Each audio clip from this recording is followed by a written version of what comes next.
Namibia's new president, President Netumbo Nandi Nadiatiwa, has announced that the university fee will be scrapped starting from the academic year 2026.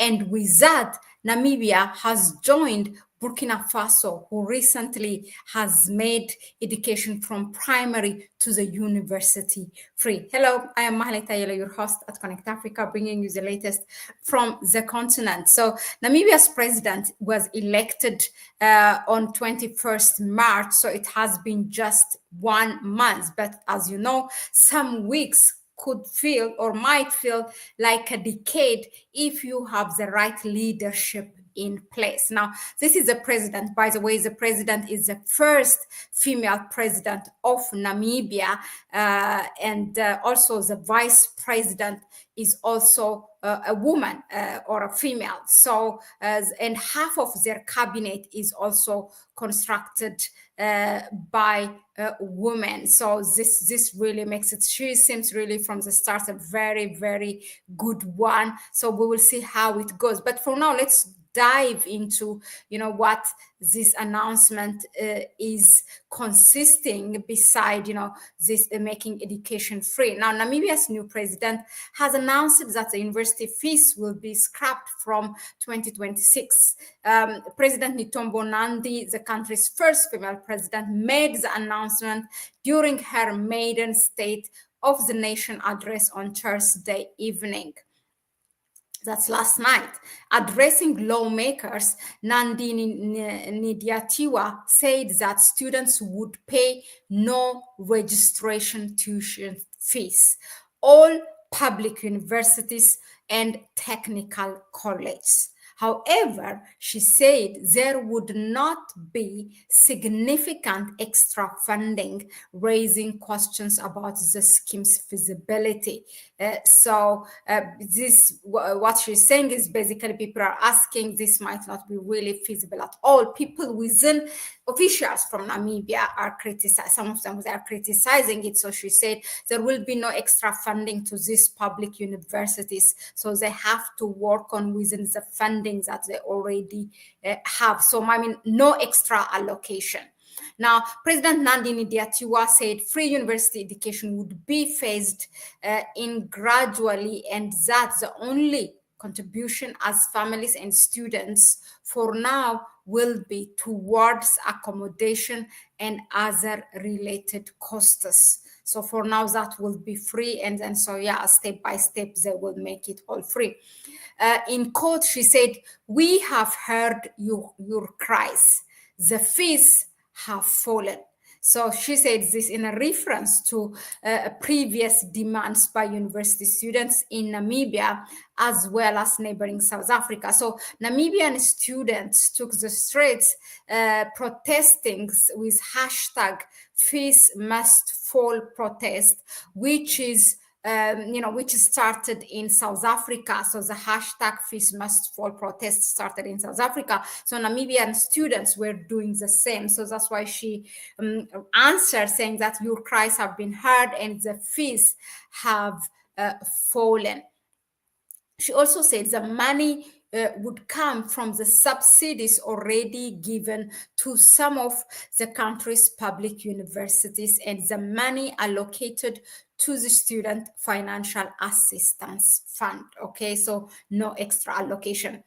Quote, "If we are going to add, we are not going to add a significant amount of funds," she said. So this also tells us there will be some addition with on top of that funds that they have already from the government, but it will not be a significant amount.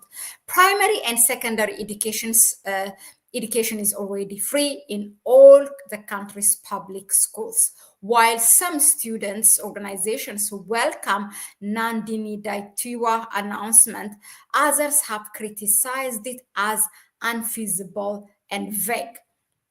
One of these is the affirmative repositioning student command, which said it was just an attention-seeking ploy by the Namibian government.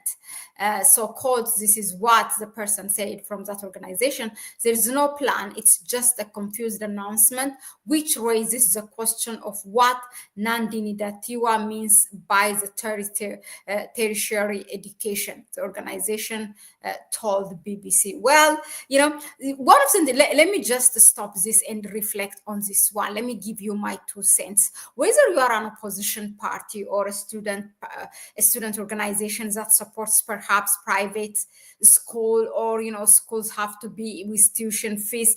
I mean, how on earth is a citizen against when its leader makes education free so that education is accessible for all citizens of the country?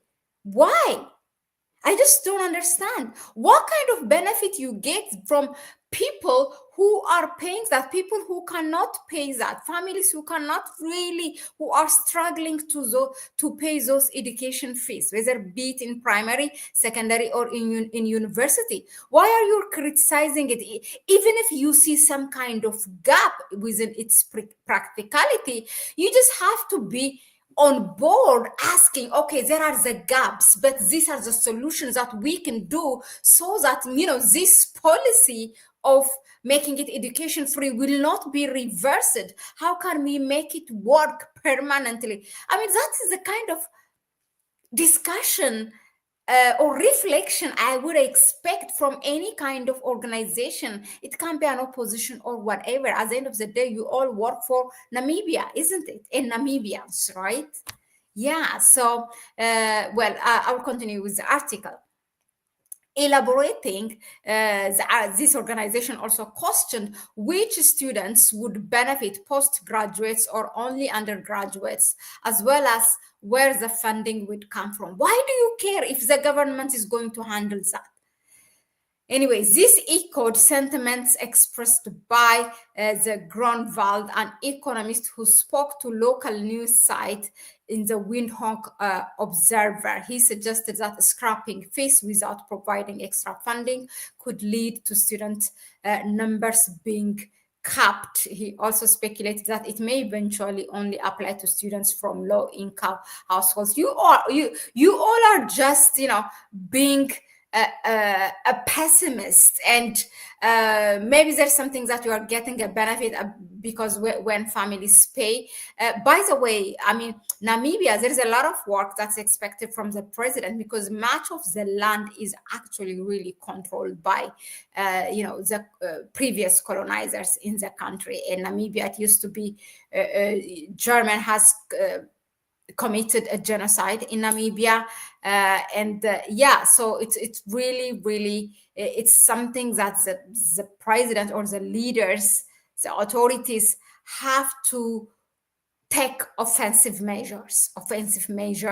Whenever you take, by the way, offensive, not really go and attack, but offensive means that, because that's how it's perceived by the other side, from the Western side. Whenever we have leaders like Burkina Faso, for example, Captain Ibrahim Traore, what do you hear? Like the African commander, that General Langley comes out and in the Senate talks about, he's using the gold for his own interest, or to keep him in power.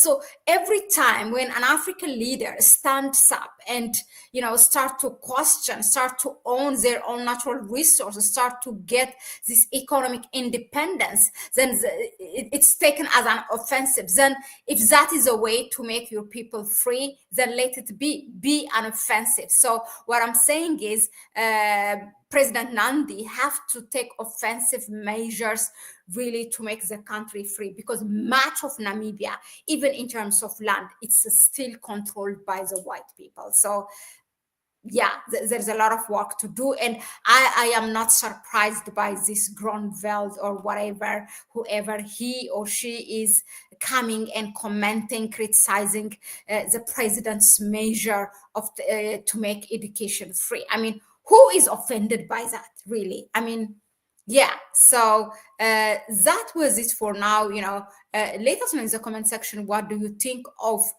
President Nandi's measure to make education free, with that also joining Captain Ibrahim Traore as she introduces free education from the year 2026. Thank you very much again. Let us know in the comment section, what do you think of this. Please go ahead and support our channel through our PayPal account. You can find our links in the description section. You can also donate us through Buy Me a Coffee link. Again, that link is in the description section. I will see you on the next one. It's a bye bye from me for now.